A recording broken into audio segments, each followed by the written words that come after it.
Hola a todos, muy buenas tardes, good afternoon, everybody. Thank you so much for joining us on another episode of Hablemos, conversations about inclusion, leadership, purpose with talented humans. And today I have for you the king of automation, Dr. Patrick Dix. He is joining us to share a message of not only community, but also awareness, what's happening in the world, what's changing thanks to technology, and how do we prepare for those changes more than anything. So welcome, Dr. Patrick Dix. Thank you so much for being here today. I appreciate it. Thank you so much, Carolina, for accepting the request and being willing to allow me to share my information with your viewers and listeners. No, of course. And you know what? More than anything, thank you for your willingness and your openness to share the information. Because I sometimes we find people along the way and they know a hmm lot and they want to keep it all for themselves. So it's beautiful to hmm see people like yourself that it's willing to share. And more than anything, share about their story. So why don't we get started with who is Dr. Patrick Diggs and why the king of automation? I'm curious. well, as again, my name is Dr. Patrick Diggs. I am from South Carolina, a small town called Williston. I still live here.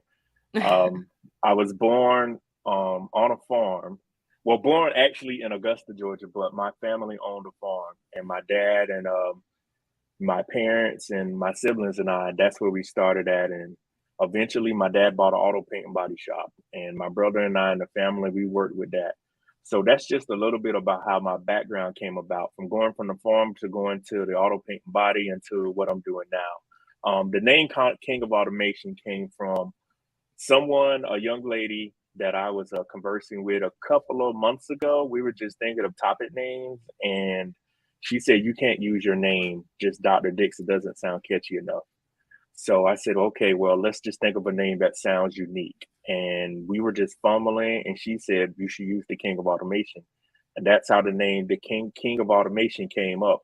And on Instagram and TikTok, you have to see if the name is available. Once the name was available, the rest is history, and that's how I have the name King of Automation. I see. And tell me more about living in a small town. How do you think that shape you? And living in a small town, there's challenges, but there's also a lot of community and there's also a lot of beautiful things. So tell us more about that part of you. The small town I'm from, Williston, is about 3,000 to about 4,000 people. Do you know Yeah, it's everyone? Do you know everyone? Do you feel like you know yeah, everyone?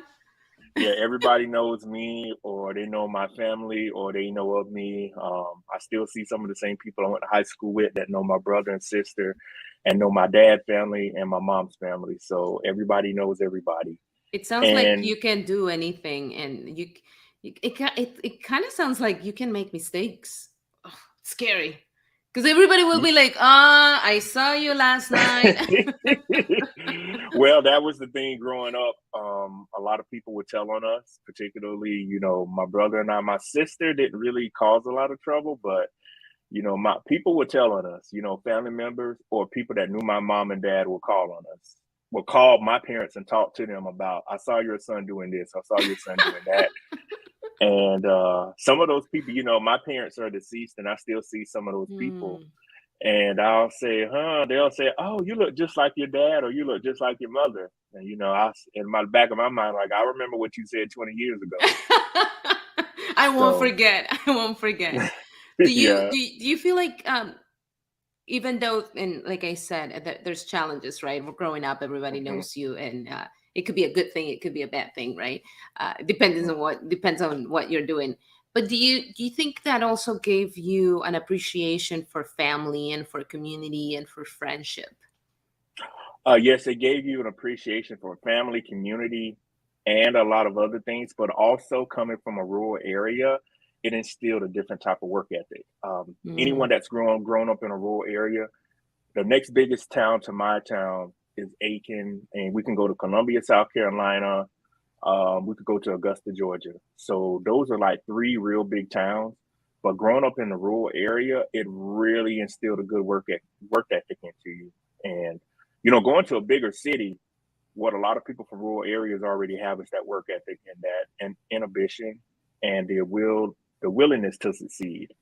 So fighting and just getting to the top is one of the things that's already embedded in you because growing up in Mm. a rural area, there's nothing but dirt roads, there's pine trees, um, there's deer, there's possums. You see it all out here in the country, but it really taught me a work ethic and it taught me to be even hungrier for life and achievements and reaching my goals. And now tell me what encouraged you to now go and get a doctorate and become that Dr. Patrick Dix that we're talking to today. And then how do you, where did that passion of technology came from? I've been around computers since about 1996, 97. I remember the first computer. My parents bought my sister. It was this big, ugly computer. It was a Tandy computer. It had a 3.5 inch diskette floppy drive, and many people don't even know what a floppy drive is. It's 3.5 inches, and then I remember being little. We would have the 5 1/4s with a big circle in it, and 3.5 inch floppy drive. It would slide back and forth to let you store files on it or to upload programs. So my need for technology and learning more about it from putting cars together at our body shop and being grown up on that farm. I mean, growing up on a farm, I knew how to drive since I was about 6 or 7 years old. And pretty much anyone that grows up in a country area, driving is secondhand. I mean, you already know how to do it. You just have to get the legal paperwork. But growing up like that and just putting things together, my mind has already always been inquisitive, and that led me into the technology world of being in school in the late 90s. You know, the internet started in the early 90s. And I don't know if a lot of the people that are going to view this podcast, you know, you used to could go, you probably remember going into the store, seeing AOL online. You could buy minutes for dial up. Hmm. And I remember seeing that as a young kid. And I have seen technology evolve from when I was little to what it is now. So just, you know, also seeing how technology has changed the world and seeing how it drive everyone's life. There's just a proponent of technology that always keeps me just learning and yearning for more, and I've always wanted to go into it. And now let me tell you something. The biggest thing about COVID and Hmm. that I always hear, it's like, oh, it came and changed, and now we're using technology even faster than what we anticipated, right? We knew that Hmm. technology was there. We knew that things Hmm. were going to change rapidly, but COVID really exponentially made it faster and even more aggressive. And that happens not only with the technology that organizations are using, the Hmm. technology that we use at home, and also the Hmm. impact that it has on jobs, the impact that it has on people in general. So, and that's something that you talk a lot about. Hmm. What do you see as the positives of technology, but also the negatives, and how those negatives can impact, particularly communities of color? The positives of technology, there are a lot of dangerous jobs that technology can take humans out of, and we can minimize the injuries and the deaths. You know, you think about stuff like nuclear stuff, you think about hazardous waste, you think about like paving roads, you think about stuff to where there's sharp objects, there's strong repetition of someone could get tired or get killed or injured. The negatives of that is it's going to eliminate millions of jobs. And the big thing is many people don't have what I deemed in my research a transferable skill set. So when technology fully evolves, we are in the fourth industrial revolution. That's the big thing right now and headed towards web 3.0 and industry 4.0.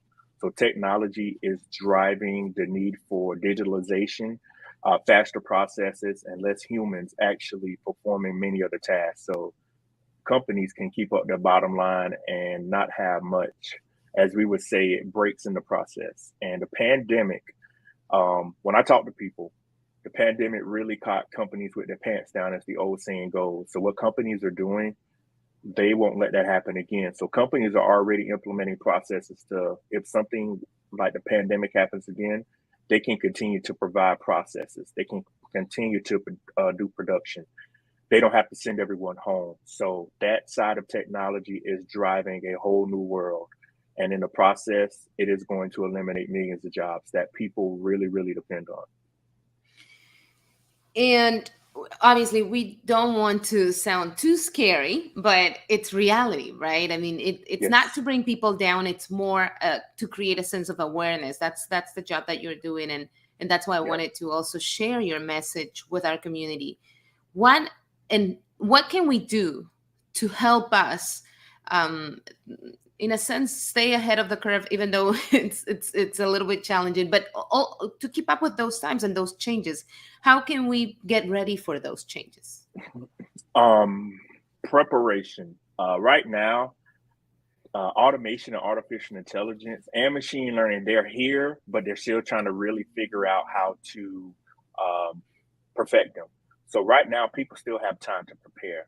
Technology, when I was in college about 16 years ago, technology changed every 6 months. Now it's changing every month. From Mm, some of the classes I teach, many of the students bring technologies in the class that I never heard of, and I have to go research. wow. And yes, there are things that I have And you're never the heard of that, professor. yes, that's Wow. one of the unique things of being a professor. You keep your skill set stays up to date, and you're staying up to date to what's going on. Absolutely. Yeah. I can see And that. it is that's the main reason why I like to teach, not only by giving support to the students, but also learning about new stuff. And with how technology is evolving, many people, we just have to, for an example, some people have worked on a job for 10 to 15 years and never retrained. They've been doing Mhm. the same repetitive motion. What companies and what technology can do now, if anyone has ever heard of, you've heard of Watson, the IBM computer, they had it on Jeopardy some years ago competing.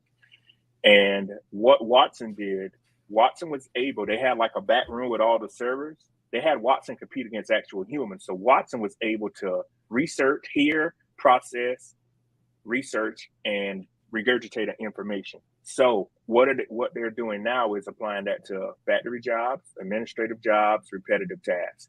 They can allow machine learning and artificial intelligence to mimic your movements and say, if I can shave 4 seconds during an eight Wow. hour shift of 1,000 people doing the same process, I can save money and I can get the process out faster.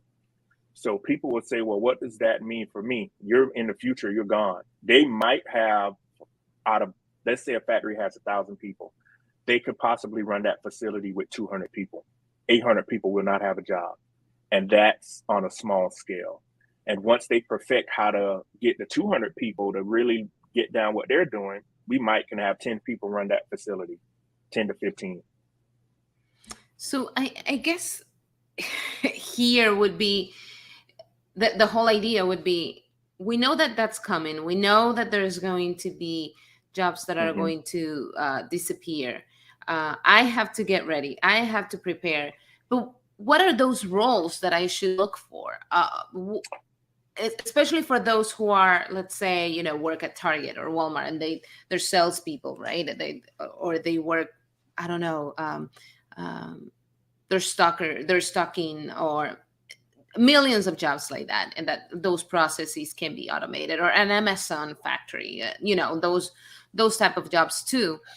But how can we all get ready? Like, what type of courses, what type of classes, what type of roles are the ones that we should be preparing for? The types of jobs everyone can prepare for or look at. One of the first things people have to think about, this is the main question, excuse me, I have everyone ask themselves, can my job be automated? You talked about Target and Walmart cashiers. They're going to automate those. If you go into any Target, any Walmart, any Lowe's, Home Depot, they have self checkout aisles. And many people will say, oh, that aisle is to help to make things better. No, that's the replacement for the people actually that are cashiers. Because many people now, they're forcing you to go there because with the pandemic, people not wanting to work. Those self checkout aisles allow people to go in and out. And what's going to happen? I use them too.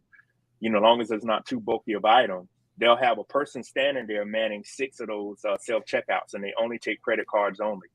So those cashiers, if they had 10 cashiers have lost their job. And if they can eventually have about 10 of those stations, they might have just 2 stations in. They might have one cashier manning those 9 registers, and they might have 2 doing the other. So you're talking about 3 cashiers and 17 are gone. And those types of jobs are gone. So what people can look at, I use that as an example to say, my job could be automated. What's the next step? blue collar jobs. We look at HVAC, we look at electricians, we look at welders, we look at construction, we look at people that build things, we look at pest control people, we look at landscapers. Many of those jobs many of those jobs require intricate processes. There is no type of machine that can put PVC pipe together. It can hand it to someone, but it can't do it. It's delicate work. An electrician, a computer can do cost estimation to see how much money they can save by running the 120 or the 240 wire, the copper wire for the voltage. But those types of jobs require delicate hands. Welding, they have robots that do welding, but there are welds that have to be done by humans. Many of the blue collar jobs will not be automated anytime soon. Now, truck driving, they already are testing self-driverless trucks. If you look at any of the NBC documentaries, they are testing those, but it's still a long time in the making because companies now I saw where Walmart was trying to get laws changed so they can have their self-driverless trucks. There comes with the self-driverless trucks a lot of legal responsibility, and there's a lot of paperwork. So when you think about like data analytics, I talk to people about data science. I teach classes for other schools in data analytics and data science. Those types of roles, analyzing data, the biggest thing people have to do is become the SME, subject matter expert in those fields. There are a lot of tech jobs, even with my undergrad in computer science and a lot of the stuff I do. There are a lot of jobs I do, like cybersecurity. They're using AI machine learning for it now. And how people can also prepare, you have to think about 5 to 10 years down the line, what is really going to be needed. You have to have great vision to stay ahead of the changes with technology. Let me tell you, and that's a tall glass of water to drink. But I'm so appreciative that you're raising awareness and that you're reminding us, okay, what to do, how to do it, what's coming, because we need to get ready. We can be in a position of fear and say, oh my God, it's the end of the world and I should just give up. No, the whole idea is get ready, go back. Get some additional education. And listen, I mean, there will be a lot of people who say, oh, I can afford it. And I will say, well, you can't afford to get ready for this, because then what are you going to do for the rest of your, I mean, the future years. How do you find resources to go back to school? What would be your message to those people who know it's coming, who want to get ready, but are doubting to get ready, are doubting to go back to school or get additional education or continue learning? Well, one of the big things I would ask them, how important is it to have a roof over your head and food in your stomach? See, people invest in what they want to invest in. And one of the biggest things I would ask people, this is something I've used for the last 15 plus years, $80,000 for an Audi or $80,000 in my education. And if you think about it, people will go buy a foreign car, they'll buy Escalade, they'll buy the sports cars. That is your college degree right there on four wheels. So you have the money. Well, someone like you were saying, well, I don't want to spend that kind of money. Well, there's certain types of loans, there's certain types of grants, and you have to do like I did, get in debt. How I look at it, I know people are afraid of debt, but you have to put something in to get something out. And I would tell anyone, without the education skill set that I have, I would not be able to be successful. There is no way that I could attain the success level that I'm moving towards and what I currently have without an education. I don't care if I was $400 million. I hate to say the term. I don't care if I was $40 million in debt. I would invest in myself. The biggest thing I tell anyone, investing in yourself is something you will never regret, because at the end of the day, you are a number to a company. Sit back and think about this. You've seen this too at a company. Somebody may pass, somebody may get sick. After a while, they have to fill that job. Somebody dies, they'll send flowers. I say companies do not care about people. So you have to take ownership of your life, and you have to sit back and say, I can invest $100,000 to get myself an education. And even at the tech schools, I've said to people, we need to invest into the technical school system. You can go to a technical school and not get any debt. If you get into debt, it's very minimal.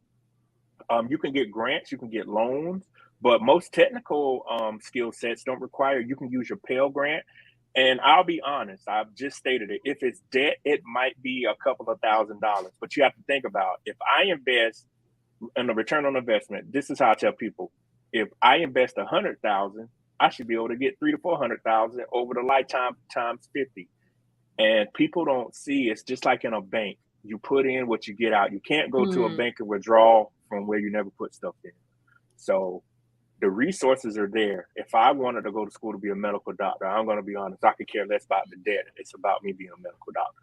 And at the end of the day, trying to save people's lives. Absolutely, absolutely. Investing in ourselves is the best investment we can have, and not only our Yes. education, uh, th- learning new skills. Yes, our Yep. health, investing in what are we eating. I mean, it's the whole thing. It's all about us. But all the resources we have them. We Yep. just have to expand on those. It's beautiful. We Thank you, do. Dr. Patrick, for that information. Patrick Dix. Okay, King of Automation, why did you decide to invest time and effort, to put your heart, to give? Why is your why educating Black and brown communities? And more than anything, how come did you decide to include brown communities in the whole in the whole work that you're doing? I have family members and friends that are going to be directly affected by this. Many of the people that are going to be devastated by this look just like me. And when I went into the realm of researching this, the first thing I thought about, there is nobody that looks like me that ever came to talk to me about something like this. And when you do a dissertation or do research, you have to find a gap. That was the gap. And um, I posted on my LinkedIn the other day about a research study from 1982 about the same process, about automation, about unemployment, affecting automation potentially having people unemployed. So when I think about those types of things from the 80s, and I said, you know what? When I started doing the research, I said, this is something that's really going to devastate people. And I was researching and I kept thinking about everything. And I said, nobody's really talking about how machines and processes are going to eliminate people. I started talking to people about this in 2018 for the last 4 years. I said, look, they're going to automate things. And this is before the pandemic even happened. And, I know in my area, manufacturing is a very big subset of how people make their living. And in the Southeastern United States, the central hub of manufacturing is the Southeastern United States. So there are a lot of people that work a lot of manufacturing jobs. South Carolina has a lot of manufacturing facilities. And that's why I did the research on the rural communities there.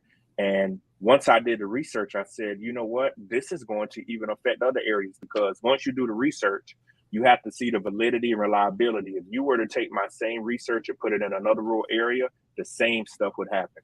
So that's what really, really lit the fire under me to talk to people to say, we are in a very, very dangerous time period right now.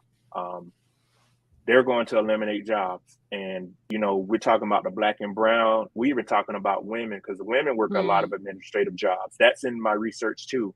Women are going to be highly affected by this. So other communities are going to feel the same, but we might get it first, but everybody is going to feel this. That's the thing. No one is going to be able to escape these types of technologies eliminating jobs. Wow. No, and I do see the need to Hmm. not only raise awareness but do something and start working on this. It's never too late, Yep. but there's also a sense of urgency, right? It's Yep. happening now, and we have Yep. to get ready for that. Now, tell me something, and I love the fact that you mentioned that you did the research, you saw the numbers, you knew that our communities were going to be the most impacted by this automation happening and technology, and Hmm. also women. And I appreciate anything that we can do to support women because, as you know, there's huge gaps between men and women in Yep. general, and particularly Black and brown women. um, what is there something, is there a story out there that really made you think, other than seeing the numbers, but knowing that your family was going to be impacted, or your friends, your community? Is there a life story there that you could share with us that really made you into the doctor that you are today, into the person that is committed to his community as you are today? Yeah, there is a major life story. What a lot of people don't realize, I barely graduated high school. I didn't know I What? was going. No, I barely graduated. I didn't know I was going to graduate high school. May 31st. I actually this past year was 20 years. I graduated high school. So May 31st. It was a Friday. May 31st, 2002. I remember being at my dad's shop and we were working on a car. I remember my mother calling saying, you will be able to graduate high school. I graduated at the bottom of my class. I went to the high school, it's called Williston-Elko High School. And for many of the listeners, they never heard of 1A. If you went to Texas, they had like 4A, 5A. Those are big schools. My school and my graduating class there maybe was 50 people. Don't quote me, but I know the school, we might have 300 to 400 people. So the school is very small in our area. And I did not know I was going to graduate to the day of school. I played around in school. I was never dumb or anything. I just didn't take school serious. And Mm. I remember graduating that day, that night. Like, what am I going to do now? I went to some technical schools, but the thing is, all throughout high school, you know, you feel like bad about yourself. You can't equal up to everyone else. You know, everybody else looks like they're getting grades, better grades and stuff. And one of the things is I had a supportive family, but a lot of the journey was done by me. What people don't realize after high school, nobody can baby you up anymore. It comes from, you know, inside of here. So failing at life, succeeding, going back and forth, I tell people failure is the best teacher of life. You know, enrolling into the technical schools, going to SC State, going to Webster, going to Robert Morris, you know, just the whole journey. It taught a lot of belief in myself. And one of the biggest things, I don't let people make me feel bad for failing. And one of the other unique things is I got fired. I got fired from the first job I got out of college. Um, yes, it's the month. It's the month. That's we you can I'm sure you can laugh about it now, but it's scary, it's sad, it can really bring you down. How did you manage to overcome that? It was a big pill to swallow. I'll never forget this. It was a Wednesday. Actually, it was this past week, 11 years ago, August 24, 2011. I remember the people brought me into the office and said, you know, we're not gonna fire you. We're gonna let you go so you're able to get unemployment. I felt very bad. That was my first job. I was a programmer. I was struggling. The Mm. company had just got there, but I blame a lot of it on myself. I didn't take the job serious, and it was a major learning curve for me. But hindsight is 2020. It was one of the best things that ever happened in my life because it took my whole life in a different direction. But I felt real depressed. A lot of people never knew that.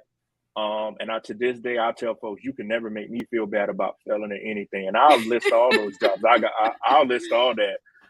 Just failing at that stuff, getting fired. And I tell kids now and adults, getting fired, I said getting sick with cancer or somebody dying is worse than getting fired.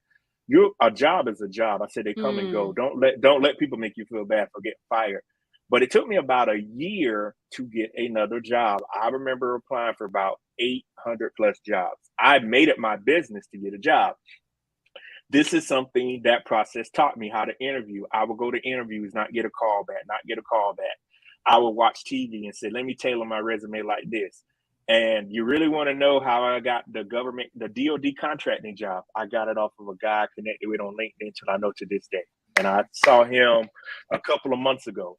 I reached out to him, and the rest is history. They cleared me for the government job I work for now. This is how I tell folks, this is how things work out. A clearance that I got in 2012 when I applied for the DOE job that I have now, Department of Energy. It takes people 3 years to get the Q clearance, which is top secret. They did Yeah. mine in 7 days because they reciprocated it. So an event that had happened 4 years ago when I applied for Wow. the, yeah. So when the event happened in 2012 when I got the clearance, when I started the job at 16, it took them 7 days to do all the background paperwork to reciprocate it. And I had my clearance in about 7 days. And that goes to show you if I would have never got fired from that job, I never would have met the guy that I met on LinkedIn, that I never would have got the DOD job with the contracting job, that it really just, the rest is just history. And just there are so many stories I can share with people, and I go and share that with people.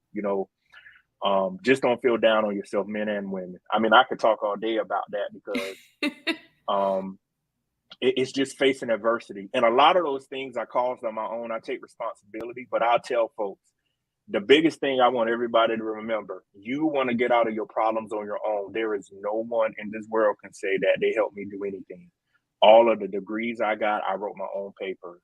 The travels to get to school, I paid for it. Besides the young lady that at the time that I was dating that took me to the airport, all of the hard work I put in was for myself. And no, I owe the only person that I owe something to is the person staring back at in the mirror every morning that I wake up. Was it worth it? It was worth every bit of it. When I'm out and about riding my four wheeler, there's just peace in my life. I enjoy my life. I think about all of that.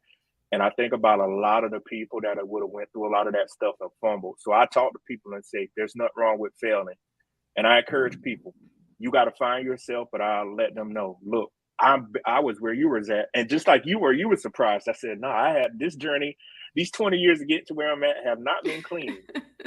And I said, But I've that's done the dumb beauty things. of it. That's it. Yep, Truly is a beauty because that's what life is about, right? There's gonna be yep. big hills. There's gonna be great moments of success. There's also those moments of failure and those moments that makes us doubt about our abilities, what we know, who we are, and really bring us Hmm. down to our knees. And it's in those moments when you find within yourself, you find that Hmm. strength to propel you, right? Exactly. They reinforce me. I am more confident than I've ever been. When we talk about the doctoral program, out of my family, my mom's brother is the only other person that has a doctorate degree.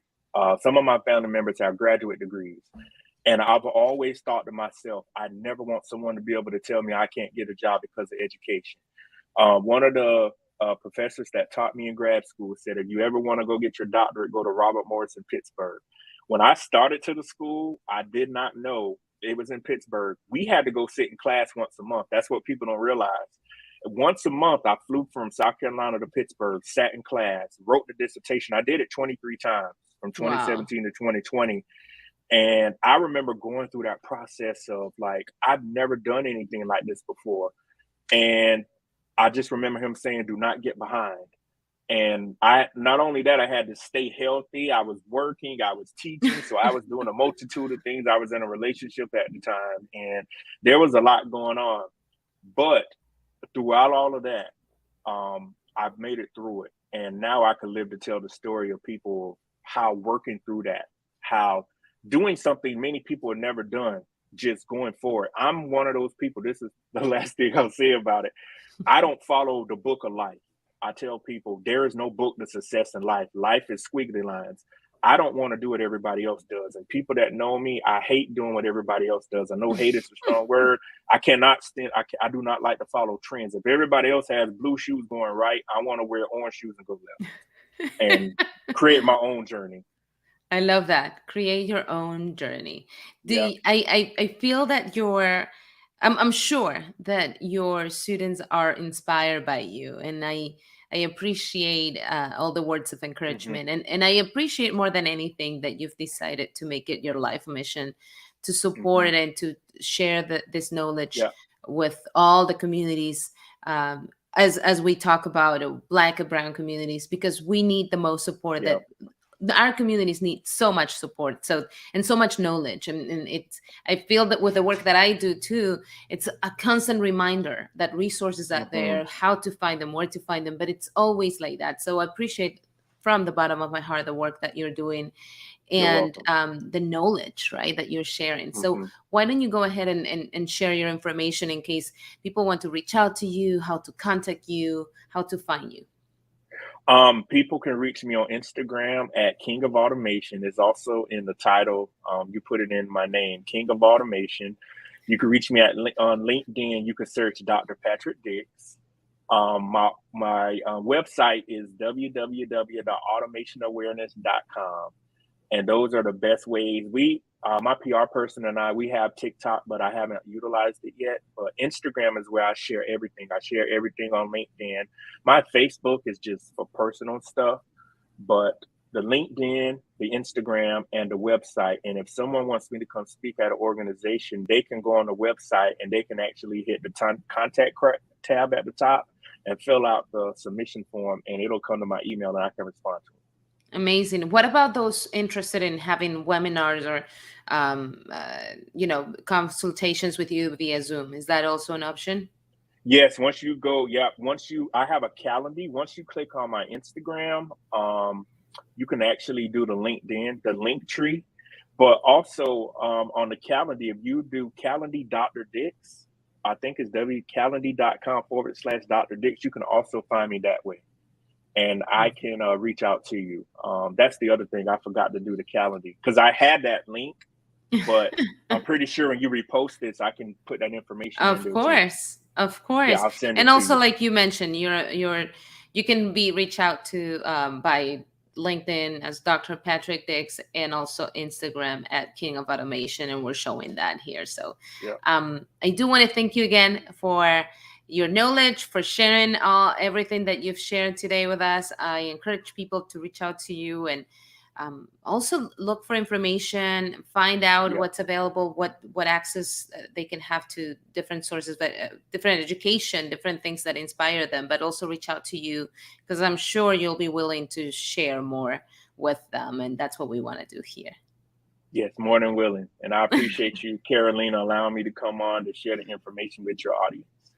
Absolutely. And I'm sure we'll be seeing more of each other soon. There's more things happening and projects out there. So thank you so much, Patrick. It's been a pleasure. You don't go anywhere. I need to take a picture. But thank you, everyone, for tuning in. And we'll see you next time on another episode of Hablemos.